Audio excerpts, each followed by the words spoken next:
আসসালামু আলাইকুম প্রিয় চাকরি প্রত্যাশী ভাই বোনেরা, আশা করি আপনারা ভালো আছেন। উপানুষ্ঠানিক শিক্ষা ব্যুরোর অফিসিয়াল নিয়োগ পরীক্ষার প্রস্তুতির জন্য চূড়ান্ত সাজেশন আজকে 4 নিয়ে আলোচনা করব। তো ভিডিওটি শুরু করার পূর্বে রিকোয়েস্ট, ভিডিও ভালো লাগলে অবশ্যই লাইক শেয়ার কমেন্ট করে উৎসাহিত করবেন।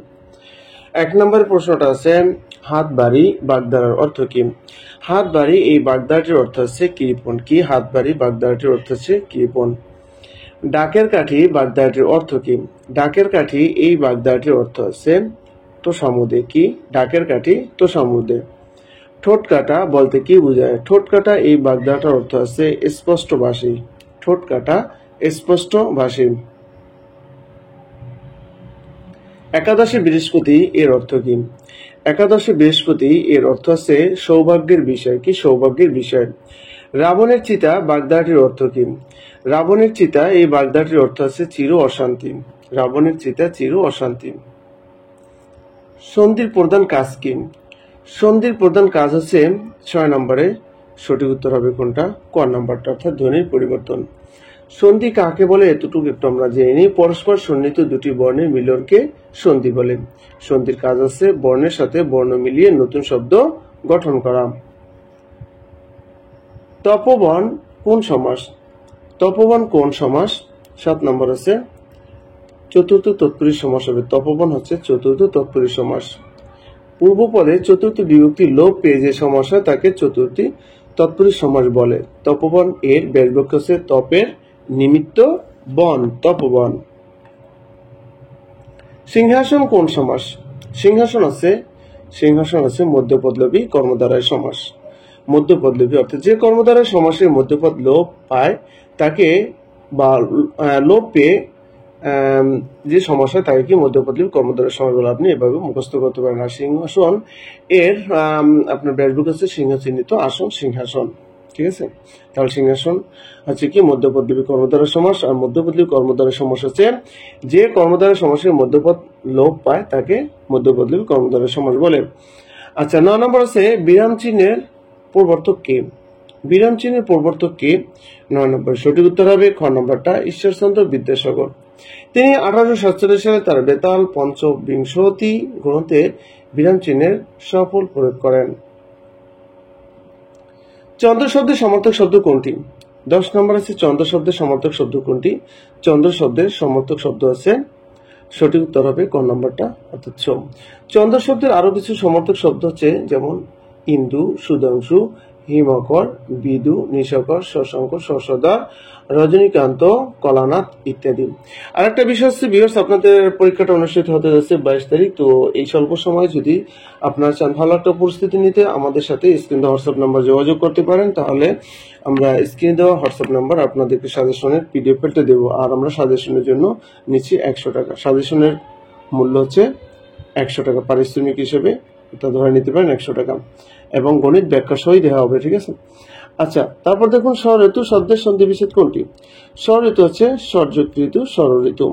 নিচের কোন বানানটি শুদ্ধ? এখানে শুদ্ধ বানান আছে পিপিলিকা, রশ্মি দীর্ঘি রশ্মি। এবার মনে রাখবেন, ঠিক আছে, রশ্মিরে মনে করবেন 1, দীর্ঘিরে মনে করবেন 2, তারপর রশ্মি হচ্ছে আবার কি 1, তা 1 to 1 দিয়ে এগুলো মনে রাখবেন। হ্যাঁ, আচ্ছা, বাংলা ভাষা কোন মূল ভাষার অন্তর্গত? বাংলা ভাষা কোন মূল ভাষার অন্তর্গত? 13 নম্বর সঠিক উত্তর আছে খ নম্বরটা, ইন্দো ইউরোপীয়। ইন্দো ইউরোপীয় মূল ভাষা থেকে বাংলা ভাষার জন্ম। এই ইন্দো ইউরোপীয় মূল ভাষা 2 ভাগে বিভক্ত, একটা আছে শতম আর একটা আছে কেন্তম। আপনি যত এক্সট্রা তথ্য জানবেন তত আপনার জন্য ভালো। আপনি একটা তথ্য জেনে গেলেন, সবকিছু হয়ে গেল, বিষয়টা কিন্তু এরকম না। আচ্ছা, the basic form of the sentence don't open the door, do not open the ডোর, এটা কি ইম্পারেটিভ? ইম্পারেটিভ সেন্টেন্সে অবশ্যই একটা লেট আসবে। লেটের পরে তাহলে কি আসবো আমরা? লেট নট, তারপরে দ্য ডোর, এটাকে আমরা আনবো লেট নট দ্য ডোর, তারপর একটা বি বসবে, তারপর ভার্বের তৃতীয় রূপ। এখন দেখেন ওই অনুযায়ী শুধুমাত্র এই বি নাম্বারটাই কাটলে let not the door be opened. এখানে দেখেন let not the door be আছে কিন্তু ভার্বের তৃতীয় রূপ নাই, বিষয়টা বুঝছেন? আচ্ছা, what is the verb form beauty? Beauty হচ্ছে কি? বিউটি এর এটা হচ্ছে নাউন, তাহলে এর ভার্ব ফর্ম হবে কি? Beautify.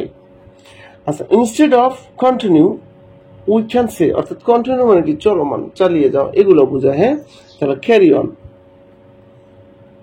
What is the feminine gender of Drake? তাহলে কি হবে? ডাক। এগুলো কিন্তু আসবে। হ্যাঁ, আচ্ছা, my father is absorbed meditation. Absorb পর সাধারণত প্রিপোজিশন ইন বসে, অ্যাবজর্ব ইন এর অর্থ হচ্ছে মগ্ন থাকা, কি মগ্ন থাকা। আচ্ছা, তারপর দেখুন 19 নম্বরটা বলা আছে it is you who are to blame.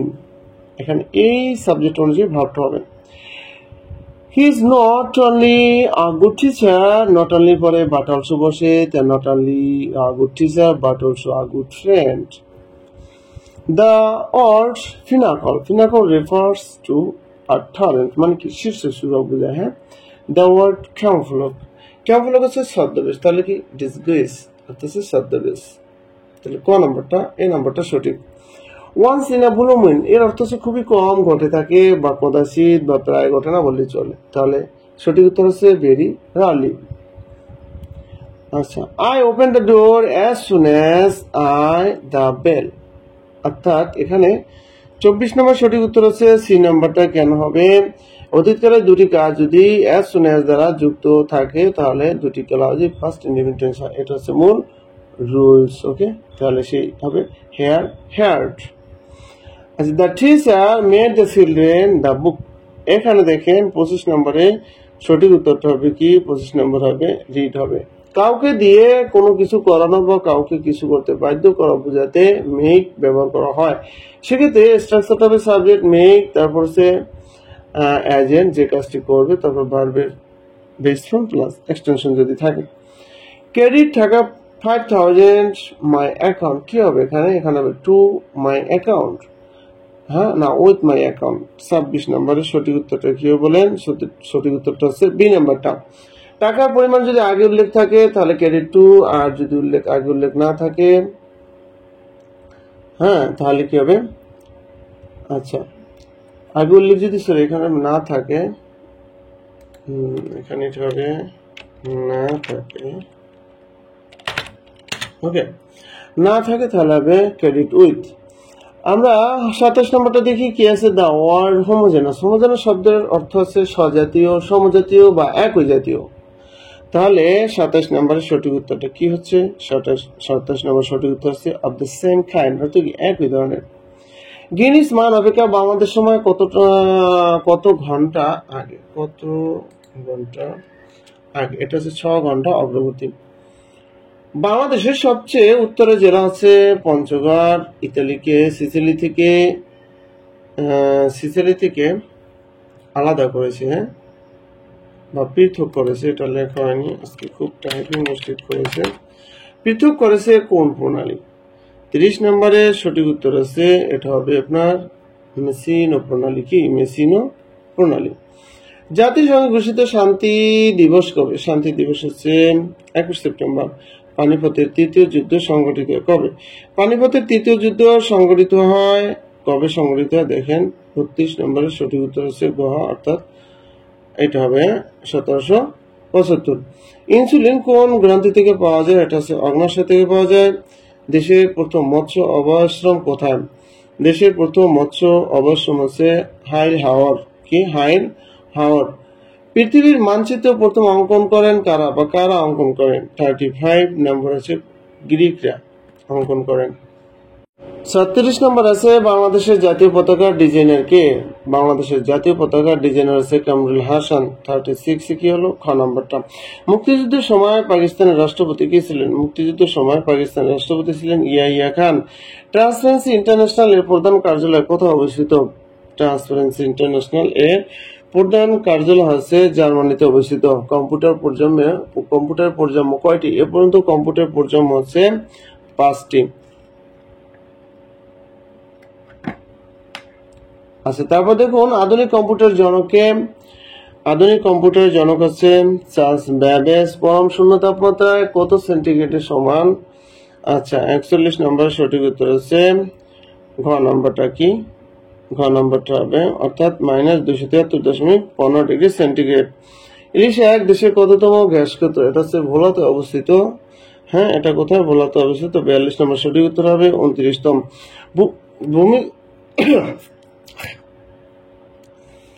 ভূমি উন্নয়ন কর মৌকুব কত বিঘা পর্যন্ত, আচ্ছা 43 নম্বরটা হচ্ছে ভূমি উন্নয়ন কর কত বিঘা পর্যন্ত, এটা হচ্ছে 25 বিঘা পর্যন্ত কর মৌকুফ, কত বিঘা পর্যন্ত কর মৌকুফ কি 25 বিঘা পর্যন্ত। বাংলাদেশ ব্যাংক বছরে কতবার মুদ্রানীতি ঘোষণা করে? বাংলাদেশ ব্যাংক বছরে 2বার মুদ্রানীতি ঘোষণা করে। দেশের বৃহত্তম সৌর বিদ্যুৎ কেন্দ্রের নাম হচ্ছে তিস্তা সোলার লিমিটেড, যেটা গাইবান্ধা অবস্থিত। এবারে এই গণিতগুলো দেখুন, গণিতগুলো দেখুন। 46 নম্বর গণিত আছে দুটি সংখ্যার অনুপাত 3/4, তাদের লসাগু 180 হলে সংখ্যা দুটি কত? তাহলে আমরা ধরে নিলাম সংখ্যা দুটি যথাক্রমে 3 ক এবং 4 ক। আপনি 3x বা 4x ধরতে পারেন, সমস্যা নেই। এবার লসাগু গুলাকে কমন সব, তাই না? তাহলে প্রথম রাশি আমরা উঠাইলাম কি 3 ক। তারপরে কি আছে দেখেন, তারপরে আমরা ক নিচ্ছি 4 আছে, গুণন আমরা দেবো 4, যেটা আমি লিখে দিছি। তাহলে কত হয়? এর লসাগু 3 4 12 ক। এখন বলা আছে লসাগু কত? লসাগু হচ্ছে 180। তার মানে কি এই 12 ক সমান 180, সেজন্য লিখলাম শর্ত মতে 12 ক সমান 180। তাহলে ক ইকুয়াল টু 12 ভাগ হয় নিচে যাবে। তাহলে কি কত বাজে? 15 বাজে। তার মানে কয়ের মান আমরা পাইলাম কত? কয়ের মান পেয়েছি আমরা 15। হ্যাঁ, কয়ের মান কত? 15। ঠিক আছে। আচ্ছা, এখন দেখুন সংখ্যা দুটি তার যথাক্রম কত? আমরা প্রথম সংখ্যাটা ধরছিলাম কত? 3 কত? 3 কয়ের মান 15, 3 15 45। এইবারে দ্বিতীয় সংখ্যাটা আমরা ধরছিলাম কত? 4 কত? 4 কয়ের মান 15, 4 15 60। এই তাহলে 45 এবং 60। আমরা পরবর্তী গণিতে যাচ্ছি। একটি রম্বসের গণদায় 40 সেন্টিমিটার 60 সেন্টিমিটার, এর ক্ষেত্রফল কত? আমরা জানি রম্বসের ক্ষেত্রফল সূত্রটা আপনাকে এটা মুখস্থ করতে হবে। রম্বসের ক্ষেত্রফল সূত্র হচ্ছে হাফ গুণ কর্ণধার গুণফল। তাহলে হাফ গুণন 60 গুণন 40, আপনি গুণ করে দেখেন। এখানে হাফ গুণন, এখানে দেখেন এই যে হাফ গুণন আছে কি 60 গুণন আছে 40। আপনি এটা কাইটা নিতে পারেন কত? 30। তার 3 3 3 4 কত? 12, শূন্য আছে 2টা, কত? 1200 বর্গ সেন্টিমিটার। 48 নম্বর গণিত দেখুন। 48 নম্বর গণিত বলা আছে কি বৃত্তের পরিধি ও ব্যাসের অনুপাত কোনটি? এখানে বা কত হবে? বৃত্তের ব্যাসার্ধ হচ্ছে আর, আমরা জানি বৃত্তের আর ব্যাস কত? 2r, ব্যাসার্ধ হচ্ছে আর, বৃত্তের পরিধি হচ্ছে 2πr। ঠিক আছে, তাহলে পরিধি অনুপাত হচ্ছে ব্যাস, পরিধি হচ্ছে 2πr, অনুপাত আর বৃত্তের ব্যাস হচ্ছে এই যে এটা 2r। এবার দেখেন আমরা 2r যদি কাটা দিই, এইভাবে ধরেন 2, যারা একটু কম বোঝেন তাদের জন্য দিচ্ছি মূলত 2r। এই 2r কাটা যায়, থাকে কি উপরে থাকে কি? তাহলে পাই, আর নিচে থাকে কি 1, এই না? তাহলে পাই 1। এখন পাইয়ের মান হচ্ছে 22/27, এটা আপনার মুখস্থ করতে হবে। পাইয়ের মান কত? পাইয়ের মান হচ্ছে 22/7, সরি পাইয়ের মান হচ্ছে কত? 22/7, এটা আপনার কিন্তু মুখস্থ করতে হবে। হ্যাঁ, তাহলে এই 22/7 আমরা লিখে গেলাম এই এক। তাহলে একটা অনুপাতে যদি আমরা এই করি তাহলে 22/7 হয়। হ্যাঁ, কারণ আচ্ছা এটা কিন্তু আপনাকে অবশ্যই মুখস্থ করতে হবে। আমি বারবার বললাম পায়ের মান কত? 22/7। হ্যাঁ, এটা মুখস্থ করতে হবে। আশা করি বুঝছেন। আমরা পরে গণিতে যাচ্ছি। একটি আয়তকার ঘরের দৈর্ঘ্য বিস্তারের দ্বিগুণ। বিস্তারের দৈর্ঘ্য হবে কি? বিস্তারের দ্বিগুণ। এর ক্ষেত্রফল 512 বর্গমিটার হল পরিসীমা। এই গুণটা কিন্তু প্রায় পরীক্ষা আসে। দেখেন, তাহলে দৈর্ঘ্য আমরা আগে তাহলে ধরতে পারবো বিস্তার বলছে, বিস্তারের দ্বিগুণ হবে বিস্তার। তাহলে আমরা ধরবো, তাহলে ধরি আয়তকার ঘরের বিস্তার ক মিটার ধরলাম, তাহলে দৈর্ঘ্য হবে এর দ্বিগুণ, বিস্তারের দ্বিগুণ। তার দৈর্ঘ্য হবে 2 ক মিটার, 2 ক মিটার।